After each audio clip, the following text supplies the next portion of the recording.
Study IQ IAS, अब तैयारी हुई अफोर्डेबल। हेलो दोस्तों, आप सभी का स्वागत है स्टडी IQ पे। मेरा नाम है कुंवर प्रतीक और आज हर दिन की तरह हम एक दूसरे से मिल रहे हैं हमारे daily session daily economy news में। इस सेशन का सिर्फ एक ही मकसद है, आपके लिए करंट अफेयर से जुड़े हुए, आर्थिक खबरों से जुड़े हुए मुद्दों को आपको आसान भाषा में बताना आपके यूपीएससी सिलेबस के लिए। तो उसी कड़ी में आज हम दो टॉपिक और डिस्कस करेंगे। यह सेशन हर दिन रात में 8 बजे मंडे से सैटरडे होता है। अब सबसे पहली चीज जो आज हम डिस्कस करने वाले हैं वो है हमारा कीपिंग एंड कीन Arjun Sai on inflation RBI governor. कि आरबीआई गवर्नर ने कहा है कि आरबीआई एक अर्जुन की आंख, जैसे अर्जुन को बोला गया कि आपको द्रोणाचार्य ने पूछा पेड़ पे आपको क्या दिख रहा है, तो अर्जुन ने बोला कि मुझे सिर्फ चिड़िया की आंख दिख रही। उसी तरीके से उस फोकस के साथ आरबीआई इन्फ्लेशन को कम करने की कोशिश कर रही है, वो समझेंगे। साथ ही साथ डीएपी और पोटैश पे सब्सिडी कम कर दी है सरकार ने, ठीक है। तो फर्टिलाइजर सब्सिडी के बारे में भी हम एक बार फिर से समझेंगे। तो सेशन शुरू करने से पहले आप सभी को बता दूं, हमारा यूपीएससी फाउंडेशन बैच 8 लॉन्च करा जा चुका है। फाउंडेशन बैच 8, इस फाउंडेशन बैच 8 में आप एनरोल कर सकते हैं। इसमें प्री और मेंस दोनों की तैयारी आपको साथ में कराई जाएगी, क्योंकि डिमांड बच्चों की बहुत आ रही थी कि सर 2023 के लिए अभी के लिए कोई फाउंडेशन बैच क्यों नहीं है जो हम अपने एग्जाम के पहले कवर कर पाएं। तो आप सभी के लिए, अगर आप 2023, 24 जिसके लिए भी प्रिपेयर कर रहे हो, उसके लिए आप इसमें एडमिशन ले सकते हो।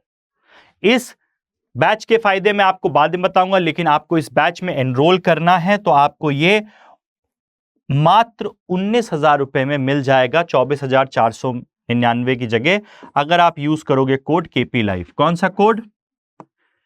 केपी लाइव कोड इस्तेमाल करना है आपको, और आपको ये कोर्स मिल जाएगा सिर्फ 19,000 रुपए में। इसमें इकोनॉमिक्स में ही पढ़ाऊंगा, चिंता मत करिए अगर किसी को ये डाउट है तो। और अगर आप सोशल मीडिया पे मुझे फॉलो नहीं कर रहे हैं तो सोशल मीडिया पे फॉलो करिए, ट्विटर, इंस्टाग्राम और टेलीग्राम पे। सेशन की पीडीएफ चाहिए, यहां मिल जाएगी, यहां फॉलो कर लो। अब आ जाते हैं अपनी खबर पे। पहली खबर क्या है? कीपिंग एंड कीन अर्जुनाज आई ऑन इन्फ्लेशन। भाई अर्जुन का क्या था कि ही वॉज वेरी डेडिकेटेड,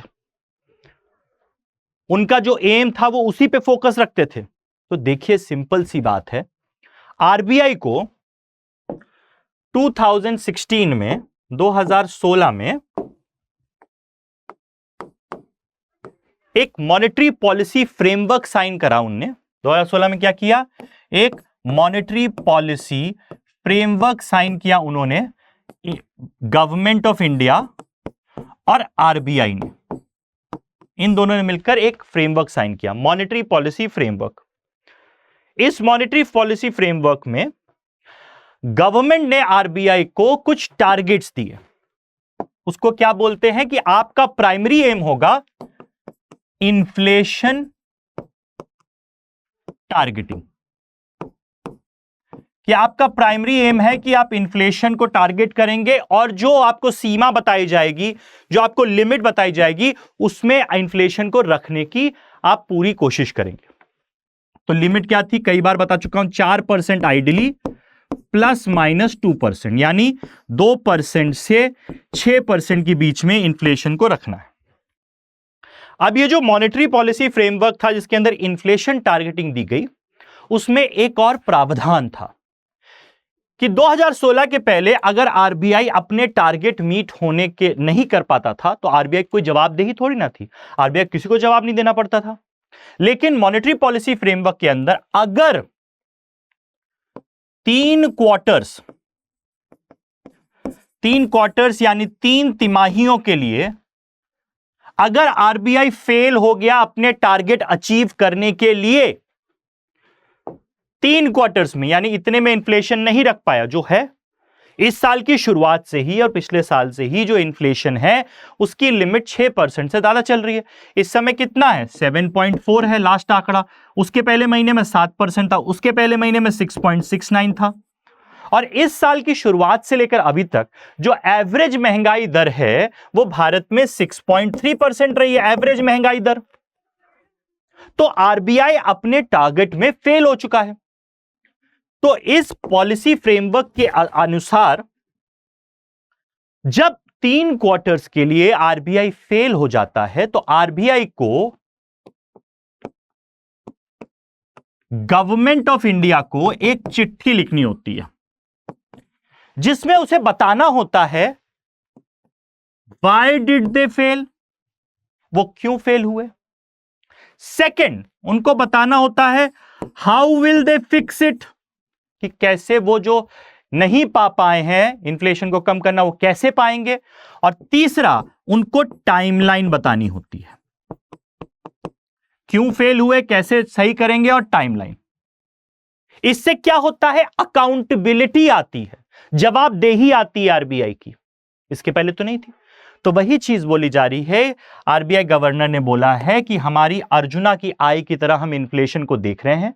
और इस चिट्ठी को लिखने के लिए नवंबर 3 को, 3 नवंबर को आरबीआई ने एक एक्स्ट्रा मॉनेटरी पॉलिसी कमेटी की मीटिंग बुलाई है ताकि इस चिट्ठी को लिखा जा सके और सरकार को जवाब दिया जा सके कि क्यों फेल हुए और हमारी आंखें इन्फ्लेशन पे टिकी हुई हैं, हम इन्फ्लेशन को कम कर कर मानेंगे। यह कहा है शक्तिकांत दास जो आरबीआई के इस समय गवर्नर है। ठीक है, उन्होंने क्या कहा, वी प्रिवेंटेड, आरबीआई के गवर्नर ने यह भी कहा कि we prevented the complete collapse of the economy. COVID के दौरान जो स्थिति थी और उसके बाद इस साल से जो स्थिति बनी हुई है, उन्होंने कहा हमारे एक्शंस की वजह से हमने भारतीय अर्थव्यवस्था को पूरी तरह धरातल में नाने नहीं दिया, तो यह हमारा कंट्रीब्यूशन और इन्फ्लेशन को भी हम कम कर कर ही मानेंगे। यह थी पहली खबर। आई होप आपको समझ में आया होगा। इसके अलावा भी आपको कोई डाउट है तो आप मुझसे रीच आउट कर सकते हैं टेलीग्राम ग्रुप पे, जो स्टार्ट में दिखाया था, एंड में भी दिखा दूंगा आपको मैं। अब ये प्री मेंस का 8वां फाउंडेशन बैच है, इसमें आप एनरोल कर सकते हो। देखो भाई, सबसे पहली बात, इसमें आपको सारी की सारी क्लासेस लाइव मिलेंगी और बाद में वो क्लासेस रिकॉर्डेड फॉर्मेट में भी मिल जाएंगी आपको। इसके अलावा खास तौर से आपको कॉन्स्टेंटली गाइड करने के लिए, पूरी प्रिपरेशन में गाइड करने के लिए आपको इसमें हैंड होल्डिंग करी जाएगी मेंटर्स के द्वारा, जो आपको पढ़ाई के बारे में कैसे बैलेंस करें, लाइफ को, पढ़ाई को कैसे मोटिवेशन बनाकर रखें, डाउट्स को, सारी चीजें रिजॉल्व करेंगे। साथ ही साथ आपको इसमें डेली करंट अफेयर्स कराया जाएगा, प्रीलिम्स टेस्ट सीरीज होगी, प्रीलिम्स क्रैश कोर्स होगा, क्लास के पहले आपको क्रक्स दिया जाएगा जो आप पढ़कर क्लास में आ सकते हैं, और क्लास के बाद आपको हैंड रिटन नोट्स दिए जाएंगे हिंदी और इंग्लिश भाषा दोनों में, क्रक्स भी हिंदी इंग्लिश में होगा। ये और बहुत और चीजें आपको हमारे इस बैच के अंदर मिलेंगी। पर्सनलाइज्ड गाइडेंस प्रोग्राम भी मिलेगा आपको। तो ये सारी की सारी चीजें आपको मिलेंगी मात्र 19,000 की कीमत पे एडमिशन ले सकते हो आप, अगर आप ये वाला कोड इस्तेमाल करोगे। तो कोड को इस्तेमाल करो और एडमिशन ले लो। अब आते हैं अपने अगले टॉपिक पे, DAP and potash subsidy slashed. ये क्या है? सबसे पहली बात समझिए, भारत सरकार किसानों को क्या करती है, इनपुट सब्सिडी देती है। यानी किसानी मतलब किसान को फसल उगाने के लिए जो जो चीजों की जरूरत होती है उसमें सब्सिडी देती है सरकार। इनपुट सब्सिडी क्या होती है? जो आपको किसानी में इनपुट लगता है, रॉ मटेरियल लगता है उसमें, तो उसमें सीड होती है, वाटर होती है, इलेक्ट्रिसिटी होती है और फर्टिलाइजर भी होती है, खाद सब्सिडी। ठीक है, अब फर्टिलाइजर सब्सिडी 3 तरीके के फर्टिलाइजर पे मिलती है भारत में आज के समय। न्यूट्रिएंट बेस्ड फर्टिलाइजर सब्सिडी है। न्यूट्रिएंट मतलब कौन सा न्यूट्रिएंट उस खाद में है, उसके आधार पे सब्सिडी दी जाती है। तो भारत में मुख्यतः 3 तरीके के फर्टिलाइजर हैं। एक होता है नाइट्रोजन सब्सिडाइज्ड फर्टिलाइजर, दूसरा होता है आपका फॉस्फोरस फर्टिलाइजर और तीसरा होता है आपका पोटेशियम फर्टिलाइजर। ये केमिकल सिंबल्स हैं उसके। तो ये क्या होता है? यूरिया। ये क्या होता है? Di ammonium phosphate. और ये क्या होता है? पोटैश, जिसको क्या बोलते हैं? Muriate of potassium, DAP, MOP और यूरिया। अब देखिए, चाहे तीनों चीजों में सबसे ज्यादा इस्तेमाल होता है यूरिया। भारत को, किसानों को क्या सजेस्ट किया जाता है कि अगर आप यूरिया इस्तेमाल कर रहे हैं, अगर आप फर्टिलाइजर इस्तेमाल कर रहे हैं, तो ये तीनों यूरिया का आपको इस्तेमाल करना है। यानी किस रेशियो में? 4:2:1। यानी अगर 4 किलो यूरिया डाल रहे हो अपने खेत में, तो 2 किलो आप डीएपी डालो और 1 किलो आप एमओपी डालो।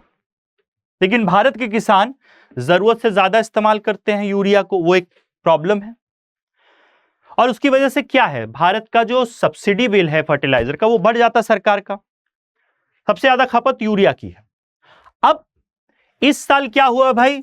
नेचुरल गैस जो फर्टिलाइजर बनाने में इस्तेमाल होती है, रॉ मटेरियल होती है, उसका दाम बढ़ गया है। तो भारत की जो फर्टिलाइजर सब्सिडी पहले होनी थी, वो ज्यादा हो गई है, बढ़ गई है। तो भारत सरकार क्या कर रही है इस समय? ऑप्टिमाइज कर रही है कि जिसका ज्यादा उपयोग होता है उसमें ज्यादा सब्सिडी दो, जिसका उपयोग कम होता है उसमें कम सब्सिडी दो। तो डीएपी और एमओपी का, यानी डायमोनियम फॉस्फेट और म्यूरेट ऑफ पोटेशियम का इस्तेमाल कम होता है, तो उस पर कम सब्सिडी कर दी है सरकार। वही है ये खबर। ये खबर क्या है? डीएपी और पोटैश पे सब्सिडी कम कर दी है।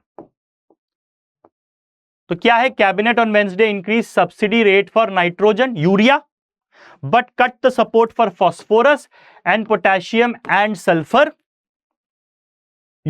फर्टिलाइजर्स। तो न्यूट्रिएंट बेस्ड सब्सिडी न्यूट्रिएंट के आधार पे हो रहा है, ठीक है। तो करंट राबी सीजन में, राबी सर्दी का सीजन होता है फसल का, तो kharif season based on the new rates, total cost of subsidy estimated will be 51,875 crore for rabi season. सिर्फ सर्दी के समय जो फसलें उगती है उसमें लगभग 52 करोड़ रुपए का सब्सिडी देगा। अवेलेबिलिटी पे भी बात करी गई है। जो कैबिनेट है उसका डिसीजन क्या है कि nitrogen will be, subsidy on nitrogen will be cut 98.02 rupees per KG rabi season में, जो 91.96 था खरीफ सीजन में, ठीक है। और fertiliser companies of phosphorus has been reduced to 66, यानी पहले खरीफ सीजन में इतना था, अब उसको कम कर इतना कर दिया है। और खरीफ सीजन में पोटेशियम का कितना था? इतना था 25.3 हर किलो पे, अब इसको 23.65 कर दिया है। सल्फर का इतना था, अब इतना कर दिया। तो बाकी तीनों में घटा दिया है, नाइट्रोजन में बढ़ा दिया, क्योंकि यूरिया का इस्तेमाल सबसे ज्यादा होता है, सबसे ज्यादा किसान करते हैं, खाद की तरह इस्तेमाल करते हैं, इसलिए ताकि भाई किसानों को भी मदद मिले और सरकार पे भी उतना बोझ ना पड़े। तो ये दो खबरें थी जो हमें समझनी थी। आई होप आप इन दोनों खबरों को सही से समझे होंगे। अगर इसके बावजूद आपका कोई डाउट है तो आप इस यहां ट्विटर, इंस्टाग्राम और टेलीग्राम तीनों जगह मेरे से सवाल पूछ सकते हैं।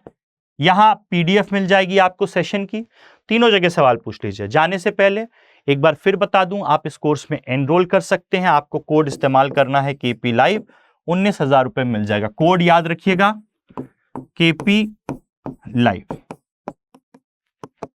ये कोड। इसी के साथ आज का सेशन यहीं तक था। बाय बाय, टेक केयर, जय हिंद दोस्तों। Anmol this side. I have purchased Study IQ course and I'm really enjoying it because the features of that course include the live interactive sessions, the doubt clearing sessions, the mains answer writing sessions which are held regularly, and moreover the current affairs programs and the Gyanvani sessions which are held regularly, which are of immense knowledge and which gives us a great platform to open up ourselves. And the most prolific feature is the mentorship program the mentors that help us solve our problems in an effective and efficient manner. I am preparing for 2023 attempt, and Study IQ has proven its tagline, "Ab तैयारी हुई affordable." Study IQ IAS, अब तैयारी हुई affordable.